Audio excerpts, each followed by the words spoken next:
Hello friends, स्वागत है आप सभी लोगों का आपके अपने यूट्यूब परिवार में। और दोस्तों, आज का सेशन आपके लिए बेहद ही खास होने वाला है, क्योंकि दोस्तों आज के सेशन में हम लोग करने वाले हैं सीटेट पॉलिटी की क्लास। और जिसमें हम लोग करेंगे दोस्तों क्लास 8 की पूरी पॉलिटी को एक ही वीडियो में कंप्लीट करेंगे, यानी सभी चैप्टर्स को हम देखेंगे आज के इस वीडियो में। तो दोस्तों वीडियो को लास्ट तक देखिएगा। इसके पहले आपको ऐसे हिस्ट्री की क्लास और जियोग्राफी की क्लास एक एक करके क्लास 6, क्लास 7, क्लास 8 ये सभी जो है कि मैंने करा दिया है। अगर आप नहीं देखे हैं तो जा करके देख लीजिए चैनल पे, ठीक है। तो चलिए आज का वीडियो शुरू करते हैं और पॉलिटी की जो क्लास 8 की एनसीईआरटी पॉलिटी की क्लास है उसको शुरू करते हैं।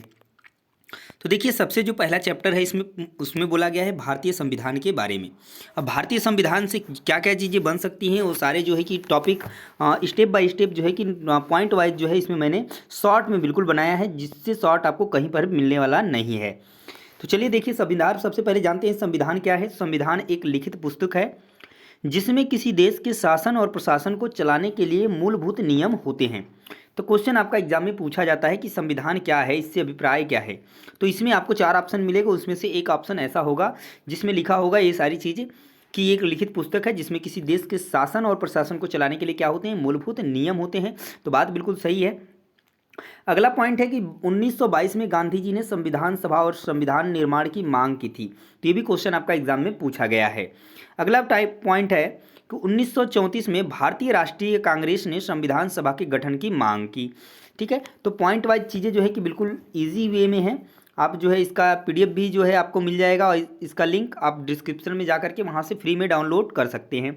उसके बाद दिया है कि 1946 में जो है संविधान सभा का गठन किया गया। 1947 से 1949 के बीच संविधान सभा ने स्वतंत्र भारत के लिए नए संविधान का एक क्या किया, प्रारूप तैयार किया। कब? 1947 से 1949 के बीच।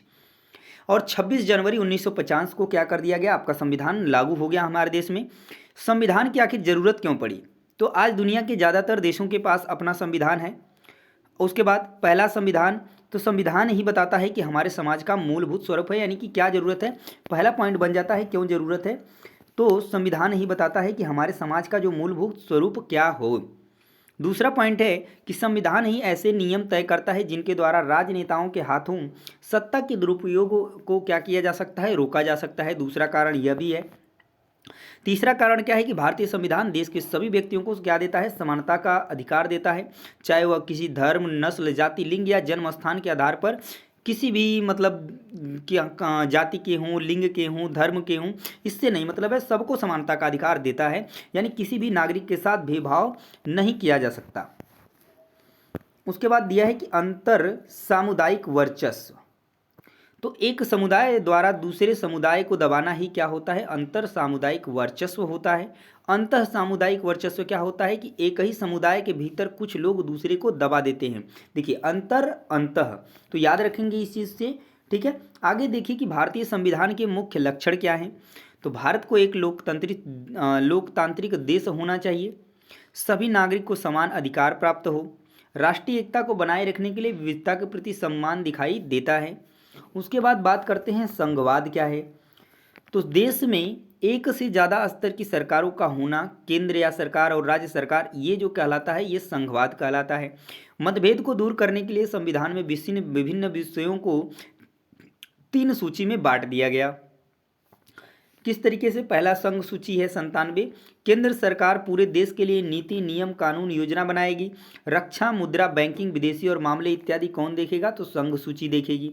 उसके बाद दूसरा जो बन गया है आपका राज्य सूची 66 में है, राज्य सरकार के बारे में कि ज़्यादा स्वायत्तता और आज़ादी मिलनी चाहिए। शिक्षा, स्वास्थ्य, वाणिज्य और पुलिस आदि की व्यवस्था को कौन देखेगा, तो राज्य सूची के अंतर्गत देखा जाएगा। समवर्ती सूची के अंतर्गत कौन आएंगे, तो केंद्र और राज्य सरकारें दोनों आएंगी, जिसमें दोनों जो है संयुक्त रूप से फैसला ले सकते हैं किसी भी टॉपिक के ऊपर, जैसे वन हो गया, कृषि हो गया, शिक्षा हो गया, गोद लेना आदि, ये जो है समवर्ती सूची के अंतर्गत आएंगे। यानी कि यहाँ पर केंद्र सरकार और राज्य सरकार दोनों का जो है कि क्या होगा, फैसला लिया जा सकता है। संसदीय शासन पद्धति क्या है, तो सरकार के सभी स्तरों पर प्रतिनिधियों का चुनाव लोग क्या करते हैं, खुद करते हैं। भारत का संविधान अपने सभी वयस्क नागरिकों को वोट डालने का अधिकार देता है, जैसा कि सभी को पता है।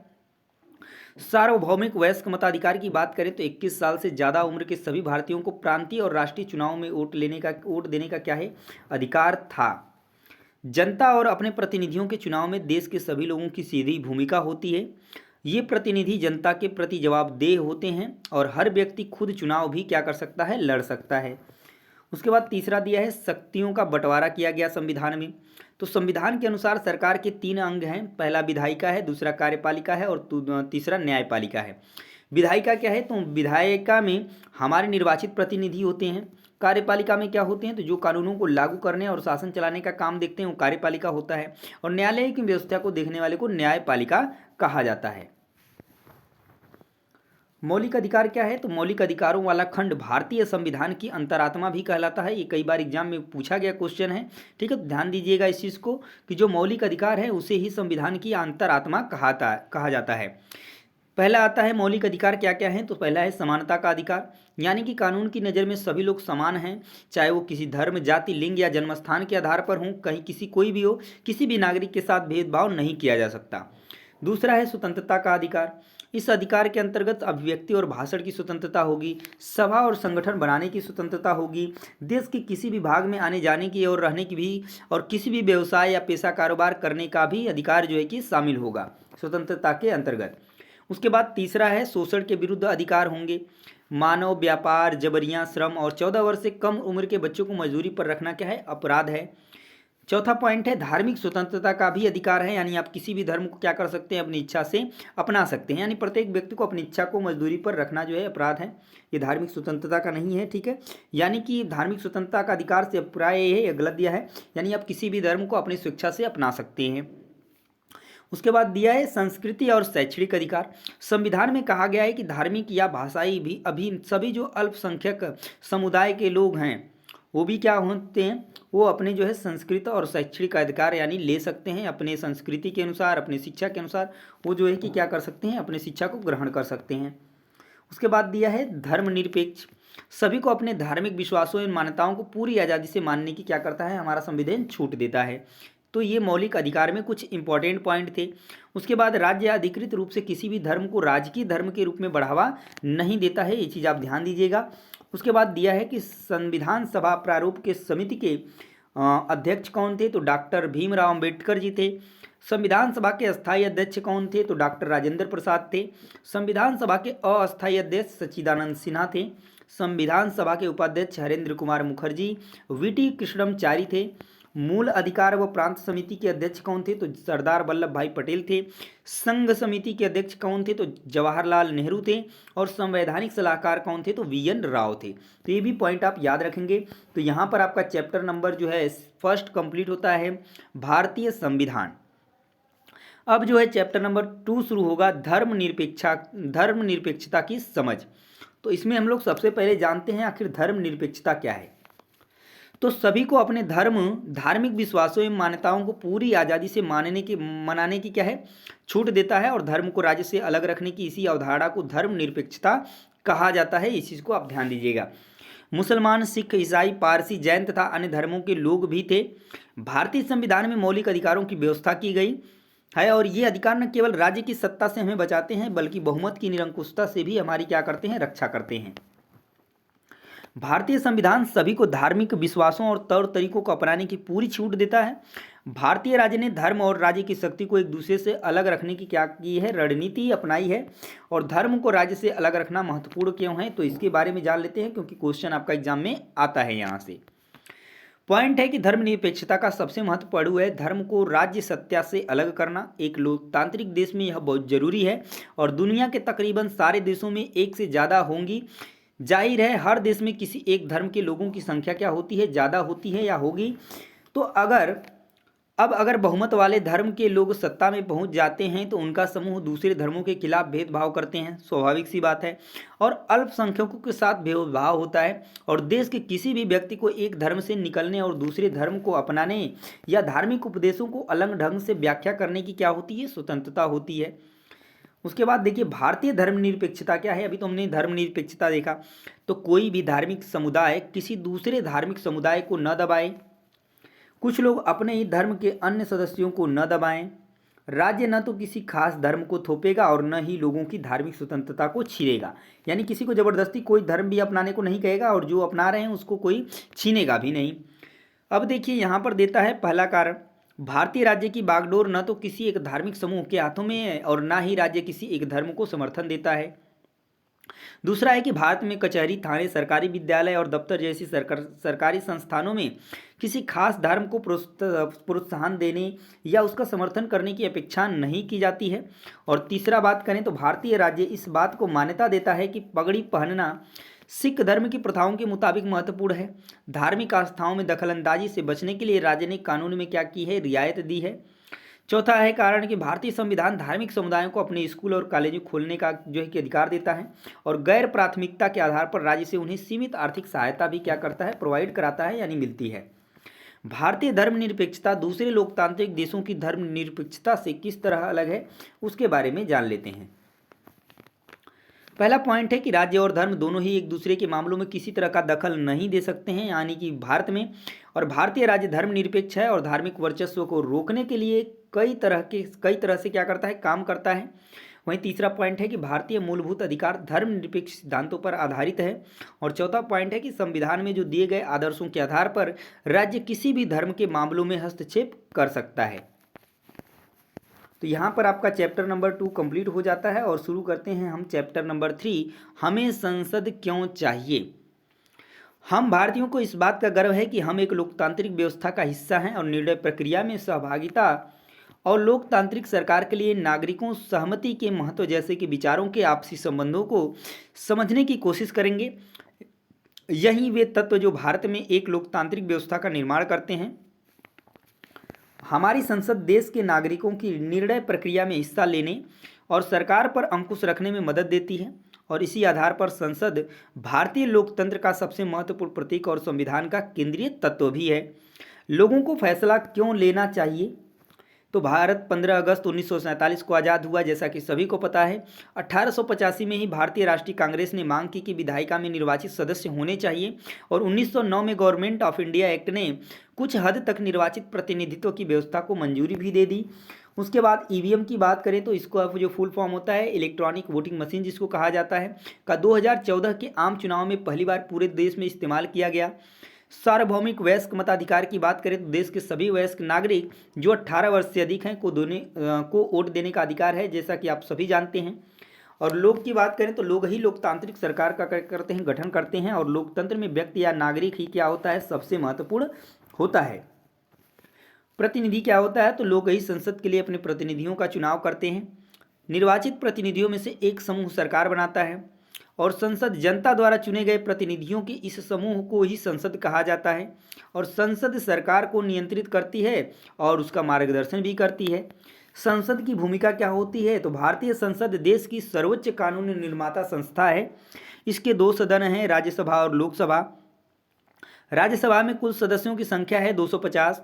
देश के उपराष्ट्रपति राज्यसभा के सभापति होते हैं, ये चीज़ याद रखेंगे। उसके बाद लोकसभा में कुल संख्या है 545 और इसकी अध्यक्षता कौन करता है, तो लोकसभा अध्यक्ष करते हैं। भारतीय संसद लोकतंत्र के सिद्धांतों में भारतीय जनता की आस्था का प्रतीक है और हमारी व्यवस्था में संसद के पास महत्वपूर्ण शक्तियां हैं। निर्वाचन क्षेत्र क्या होता है, तो देश को बहुत सारे निर्वाचन क्षेत्रों में बांटा गया है। संसद की भूमिका की बात करें तो संसद सदस्य या सांसद जो है कि एमपी कहलाते हैं।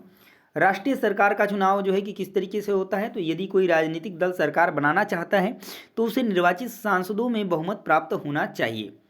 लोकसभा में कुल 543 निर्वाचित सदस्य होंगे, 2 मनोनीत सदस्य होते हैं और इसलिए बहुमत हासिल करने के लिए लोकसभा में किसी भी दल के पास कम से कम 272 होने चाहिए सदस्य।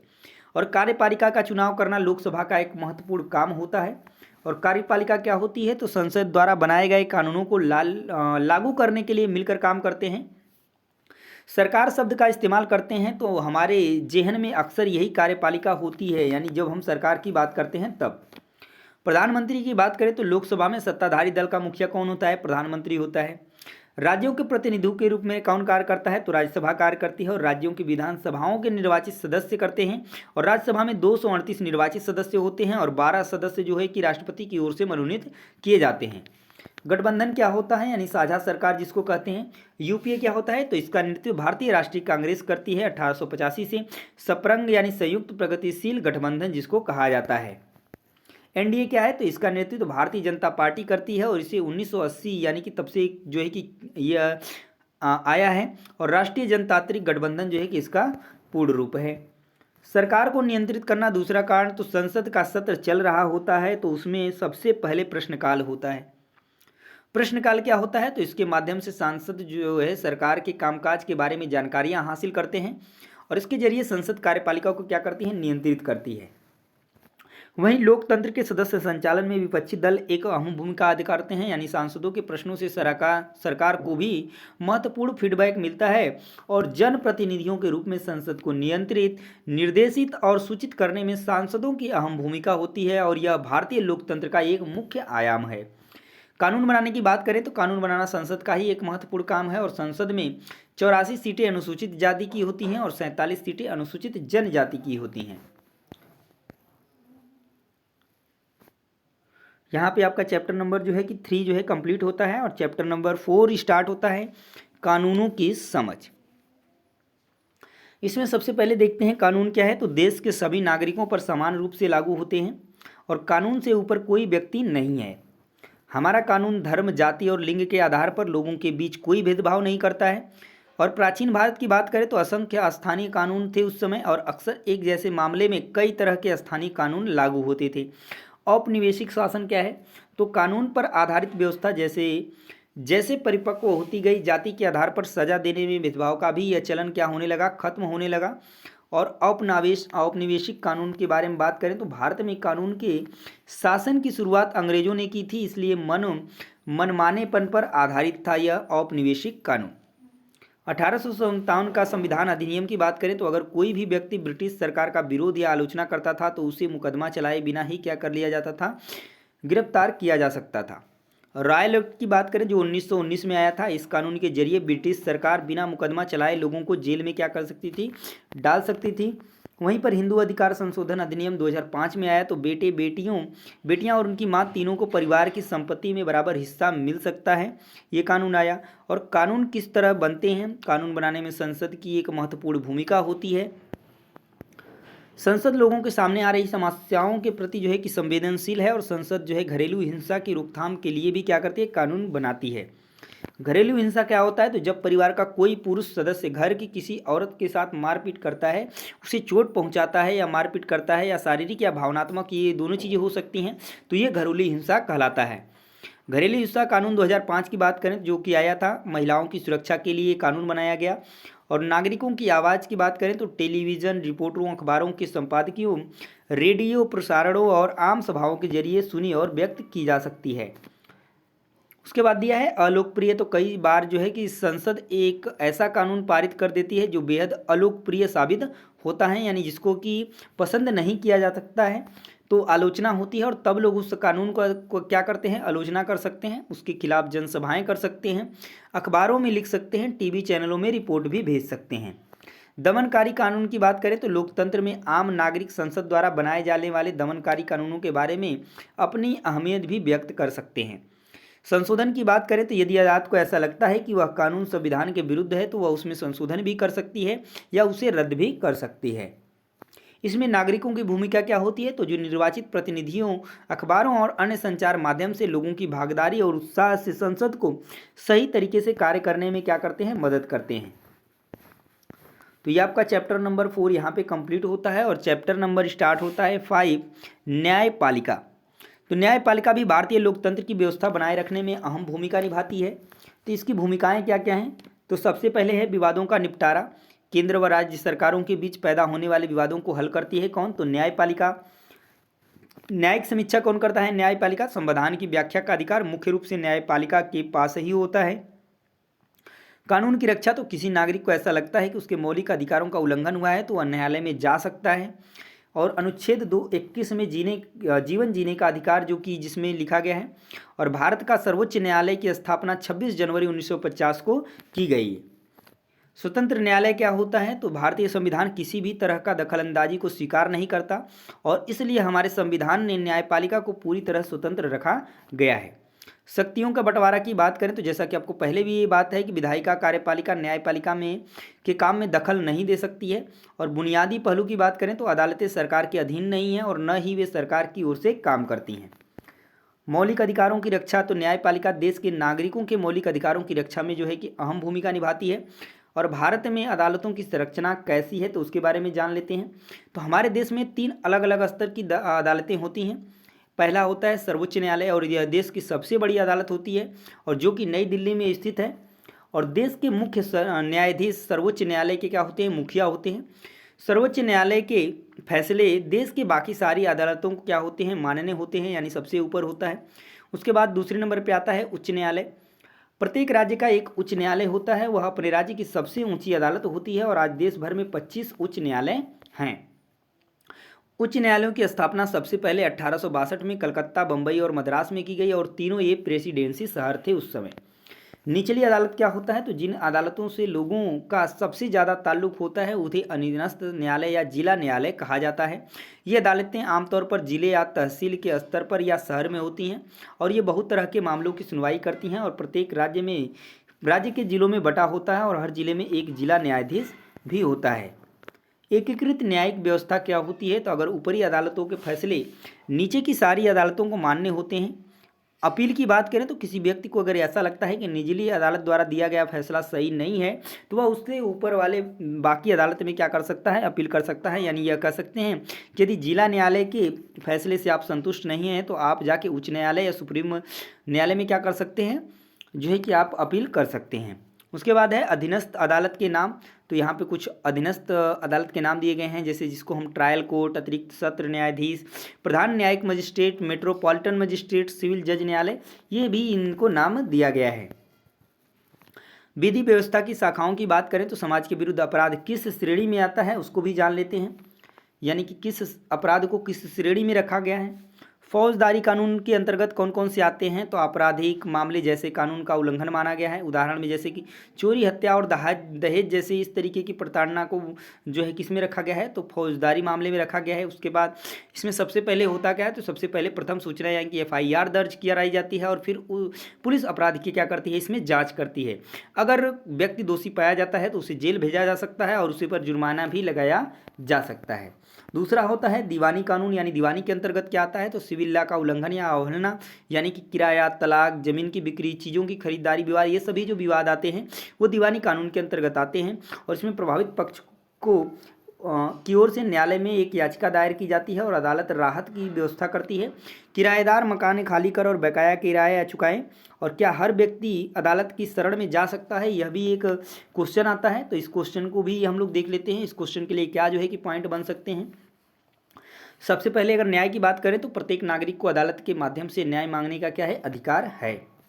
जनहित याचिका क्या है, 1980 के दशक में सर्वोच्च न्यायालय में जनहित याचिका PIL की व्यवस्था विकसित की थी, और न्यायालय की किसी भी व्यक्ति या संस्था को ऐसे लोगों को ओर से जनहित याचिका दायर करने का अधिकार दिया है और जिनके अधिकारों का उल्लंघन हो रहा है। सर्वोच्च न्यायालय ने न्याय तक ज़्यादा से ज़्यादा लोगों की पहुंच स्थापित करने के लिए प्रयास किए हैं। बंधुआ मजदूरी से मुक्ति दिलाई है, मिड डे मील की योजना की शुरुआत की है, और गरीबों के लिए आवास भी क्या करा है, उपलब्ध कराया है। तो यहाँ पर जो है चैप्टर नंबर 5 आपका कंप्लीट होता है और स्टार्ट होता है चैप्टर नंबर 6, हमारी आपराधिक न्याय प्रणाली। सबसे पहले बात कर रहे हैं आपराधिक न्याय प्रणाली में कि आरोपी क्या होता है। तो जब किसी व्यक्ति को गिरफ्तार किया जाता है तो अदालत ही तय करती है कि आरोपी वाकई दोषी है या नहीं। तो वो सिर्फ आरोपी होता है जब उसे गिरफ्तार किया जाता है।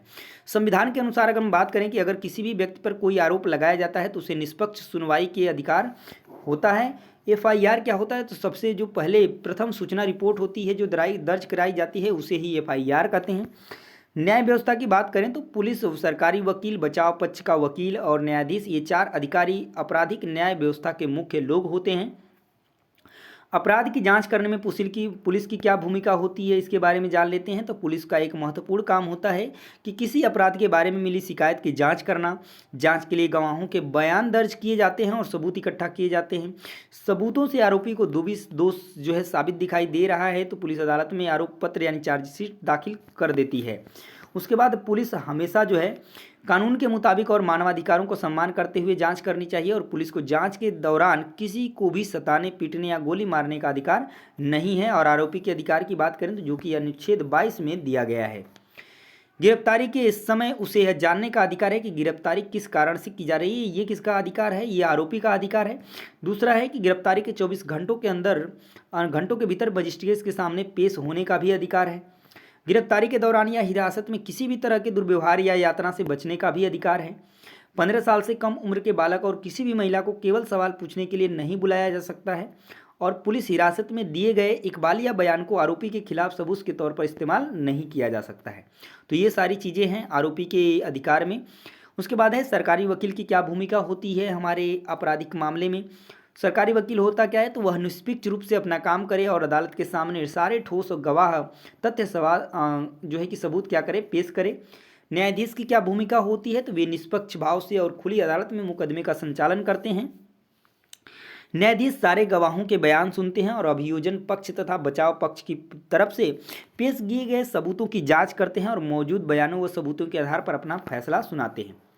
निष्पक्ष सुनवाई की बात करें तो किसी भी व्यक्ति के जीवन या स्वतंत्रता को तर्क संगत और न्यायपूर्ण कानूनी प्रक्रिया द्वारा निष्पक्ष सुनवाई सुनिश्चित की जाए और प्रत्येक नागरिक चाहे वह किसी वर्ग, जाति, धर्म या वैचारिक मान्यताओं के हों, उन्हें संविधान के माध्यम से निष्पक्ष सुनवाई के अधिकार दिए जाए।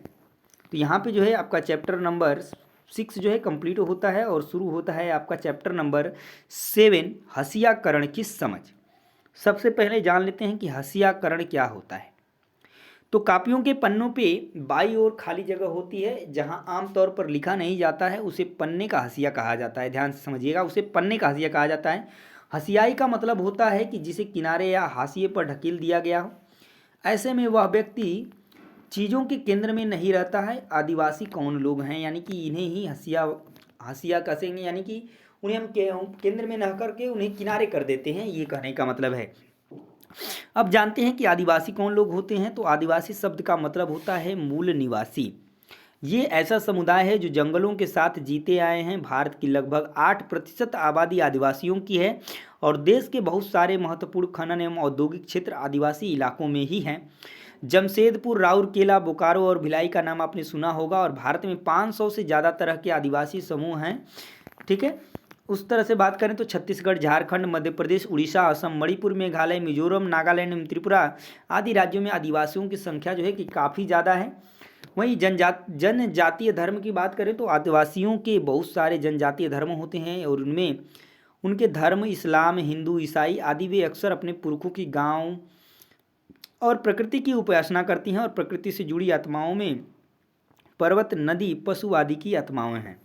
भाषाओं की बात करें तो आदिवासियों को अपनी भाषाएं रही हैं, उनमें से ज़्यादातर संस्कृत से बिल्कुल अलग और संभवतः उतनी ही पुरानी हैं और इसमें संथाली बोलने वाली की संख्या जो है कि सबसे अधिक है आदिवासियों में। आदिवासी और प्रचलित छवियों की बात करें तो हमारे देश में आदिवासियों को एक खास तरह से पेश किया जाता रहा है। स्कूल के उत्सवों, सरकारी कार्यक्रमों या किताबों व फिल्मों में उन्हें सदा एक रूप में पेश ही किया जाता है। वे रंग बिरंगे कपड़े पहने, सिर पर मुकुट लगाए और हमेशा नाचते गाते दिखाई देते हैं। खास समुदायों को बनी बनाई छवियों में देखते चले जाने की वजह से इस तरह के समुदायों के साथ अक्सर कितना भेदभाव होने लगता है।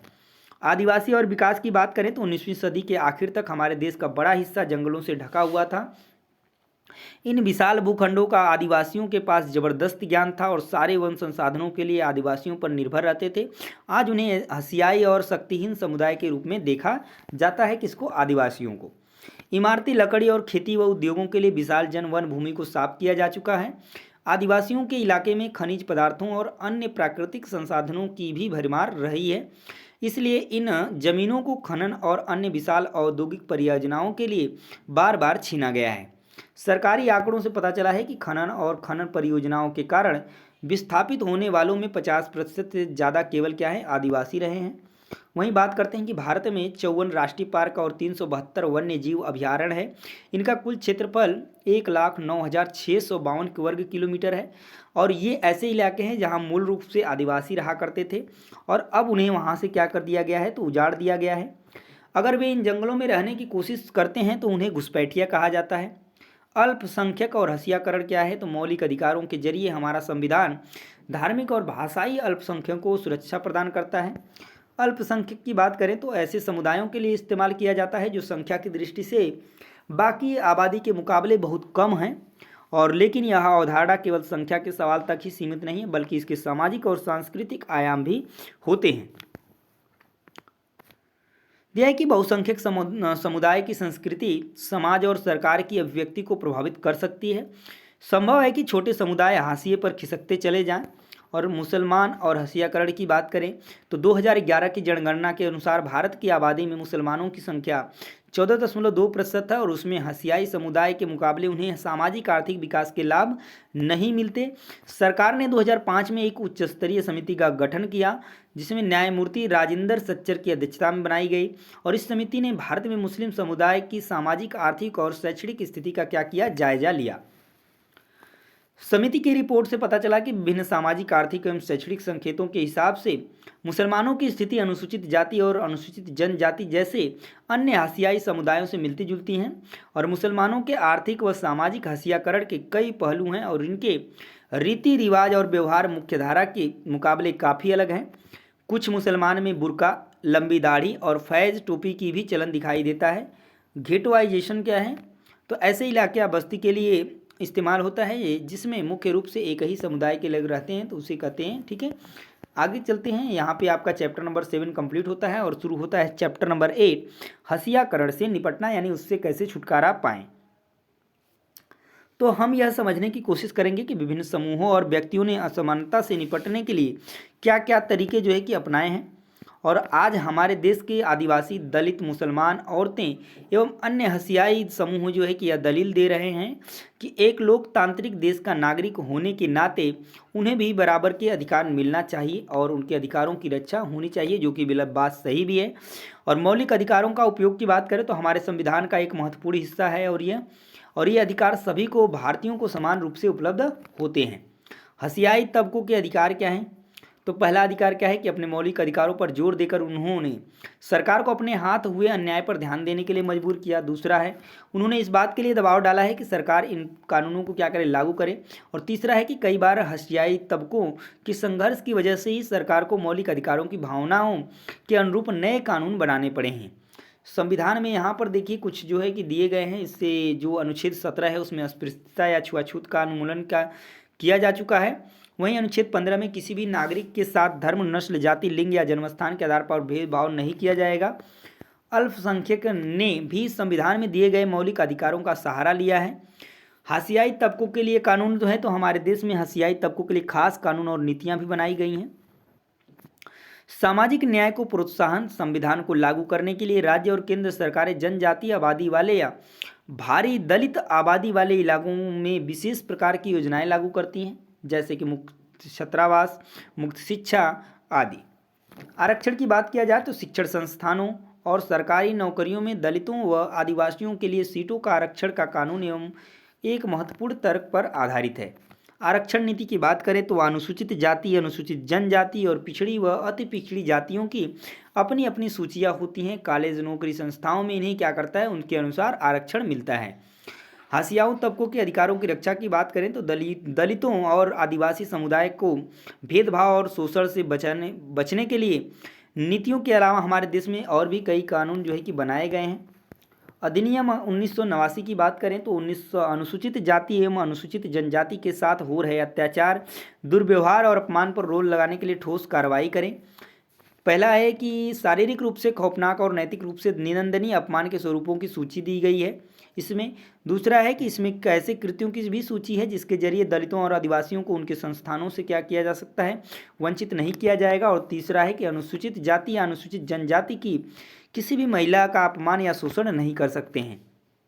हसियाई तबकों की मांग क्या थी, तो 1989 का अधिनियम एक और वजह से महत्वपूर्ण है कि जमीन पर कब्जा करने पर कानून का सहारा ले सकते हैं, विस्थापन करने पर मुआवजा दिया जाएगा और विस्थापितों को पुनर्वास और खर्चा भी दिया जाएगा। संवैधानिक रूप से आदिवासियों की जमीन को किसी गैर आदिवासी व्यक्ति को नहीं बेचा जा सकता और आदिवासियों के संवैधानिक कानूनों का उल्लंघन करने वालों में विभिन्न प्रदेशों की सरकारें भी पीछे नहीं हैं। तो यहाँ पे चैप्टर नंबर आपका 8 जो है कंप्लीट होता है और शुरू होता है चैप्टर नंबर 9 जन सुविधाएं। तो जीवन और स्वास्थ्य के लिए पानी आवश्यक है और न केवल यह हमारी दैनिक जरूरतों को पूरा करने के लिए आवश्यक है। भारतीय संविधान के अनुच्छेद 21 के अंतर्गत पानी के अधिकार को जीवन के अधिकार का हिस्सा माना गया है। जन सुविधाएं होती क्या हैं, तो प्रत्येक व्यक्ति को बिजली, सार्वजनिक परिवहन, विद्यालय और कॉलेज की सुविधाएं मिलनी चाहिए और यही कहलाती हैं जन सुविधाएं। भारतीय संविधान की बात करें तो 6 से 14 वर्ष की आयु के सभी बच्चों को शिक्षा का जो है कि अधिकार प्राप्त है, वो भी निःशुल्क। सरकार की इसमें भूमिका क्या है, तो सभी लोगों को जन सुविधाएं मुहैया कराने की जिम्मेदारी सरकार के ऊपर आती है और जन सुविधाओं का संबंध लोगों की मूलभूत सुविधाओं से होता है।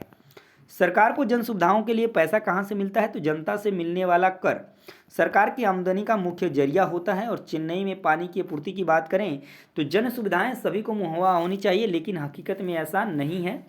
और पानी की उपलब्धता के अलावा कुछ ही लोगों की सुरक्षित पेयजल तक पहुंच है और यह स्थिति पर्याप्त और स्वच्छ पेयजल उपलब्ध कराने के लक्ष्य से क्या है, बहुत दूर है। इसकी कारण क्या है, तो कुछ निजी कंपनियों की बात करें तो पानी की कमी ने जो है मुनाफे के लिए नए रास्ते खोल दिए हैं और 13,000 से भी ज़्यादा टैंकर इस काम में लगे हुए हैं।